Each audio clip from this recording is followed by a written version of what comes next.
যারাই দুনিয়াতে আসবে তারা ইন্তেকাল করবে, এটা আমরা মেনে নেই, এটা আমরা জানি। কিন্তু অবাক করা বিষয় হচ্ছে আমরা আজও জানি না আমাদের আল্লামার মৃত্যু কি স্বাভাবিক হয়েছে নাকি এটা পরিকল্পিত মেডিকেল কিলিং ছিল।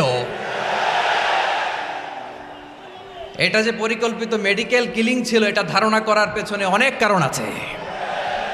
হযরতুল আল্লাম শহীদ মরহুম আল্লামা দেলোয়ার হোসেন সাঈদী রহিমাহুল্লাহ, ওনার স্মৃতি বিজড়িত আজকের এই ঐতিহাসিক প্যারেড ময়দানের তাফসিরুল কোরআনের প্রোগ্রামে সব আছে।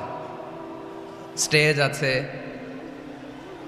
শ্রোতা আছে, প্যান্ডেল আছে, মিডিয়া কাভারেজ আছে, কিন্তু আমাদের কলিজার টুকটাটা আমাদের মাঝে নাই। আজকের এই প্রোগ্রামে আলোক হয়ে এই চেয়ারে আমি না বসে ওই শ্রোতাদের কাতারে বসে যদি আমাদের আল্লামার নুরানি চেহারার দিকে তাকিয়ে ওয়াজ শুনতে পারতাম, আমাদের হৃদয়টা ঠান্ডা হয়ে যেত, আমাদের তৃষ্ণার্ত হৃদয় শান্ত হতো। সব আজকে আছে, কি যেন নাই, ঠিক কিনা বলেন? আল্লাহ তাআলা প্রতি 100 বছরে একজন মুজাদ্দিদ পাঠায়, প্রতি 100 বছরে একজন মুজাদ্দিদ, যিনি সমাজকে সংস্কার করেন। আল্লামা দেলোয়ার হোসেন সাঈদী রহিমাহুল্লাহ ছিলেন তেমন একজন মুজাদ্দিদ। চিৎকার করে বলেন ঠিক কিনা? উনি শিরক বিদআতের আস্তানাকে তছনছ করে দিয়েছেন, তাওহীদের বাণীকে সমুন্নত করেছেন, গণমানুষের কাছে তাফসিরুল কোরআনকে জনপ্রিয় করেছেন। আজীবন তিনি ইসলামকে বিজয়ী শক্তি হিসেবে দেখার স্বপ্ন দেখতেন।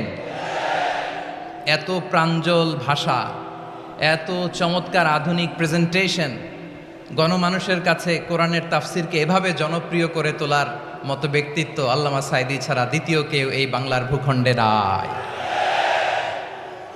এই যে তাফসিরুল কোরআন, এই যে টার্মিনোলজি, এই টার্মটাই উনি আসলে জনপ্রিয় করেছেন। আমরা আগে জানতাম না যে এভাবে তাফসির করা যায়, এভাবে scientific indications of the Holi কোরআনকে মানুষের কাছে পেশ করা যায়, এভাবে এত জীবন ঘনিষ্ঠ করে, এত ইন্টারেক্টিভ করে কোরআনের কথাগুলো মানুষের কাছে উপস্থাপন করা যায়। উনি অন্যায়ের বিরুদ্ধে সবসময় সোচ্চার ছিলেন, প্রতিবাদী কণ্ঠস্বর ছিলেন। ওনার আলোচনা শুনলে দেহের রক্ত টকবক করে ফুটতে থাকতো। আল্লাহু আকবার, আল্লাহু আকবার, আল্লাহু আকবার। He was a strong mouthpiece of Islamic revivalism, Islamic জাগরণের স্ট্রং মাউথপিস ছিলেন আল্লামা সাঈদী রাহিমাহুল্লাহ।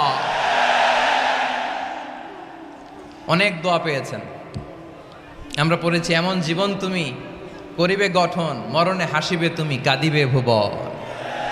গোটা বিশ্বকে তিনি কাঁদিয়েছেন।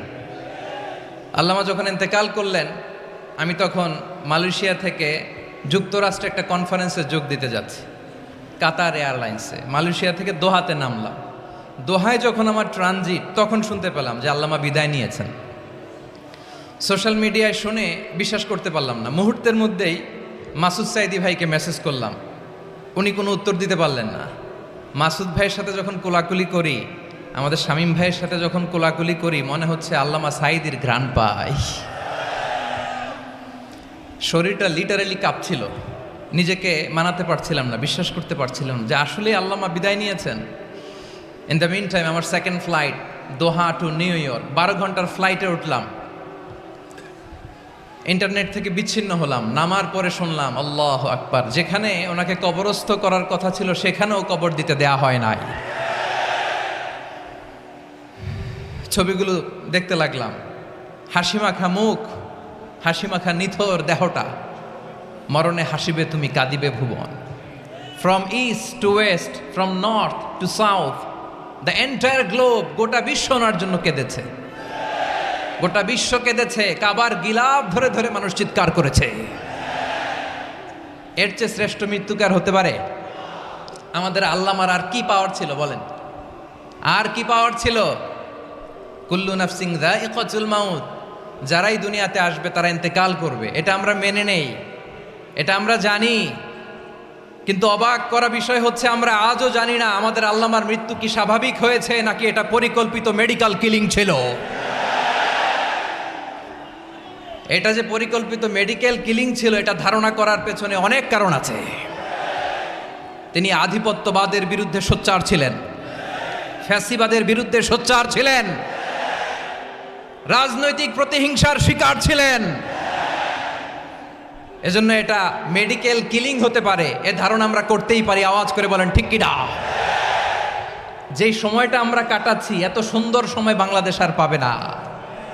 আমাদের জন্মের পর থেকে এরকম চমৎকার সময় আমরা পাই নাই। এটাই আসল সময়।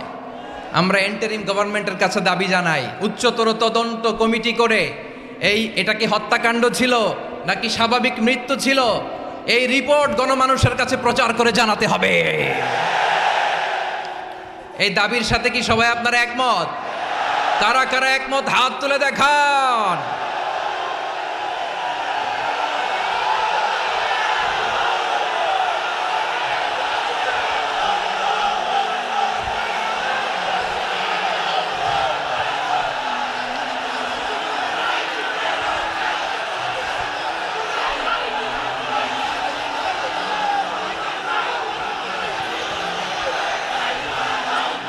আমার প্রিয় ভাইয়েরা, প্রিয় চট্টলাবাসী, আল্লাহ তাআলা তার এই মুখলেস গোলামকে তার জান্নাতুল ফেরদাউসের মেহমান হিসেবে কবুল করুক। তার জীবনের সকল খেদমাগুলোকে কবুল করুক। জান্নাতুল ফেরদাউসের আলা মাকামে তাকে মেহমান হিসেবে কবুল করুক।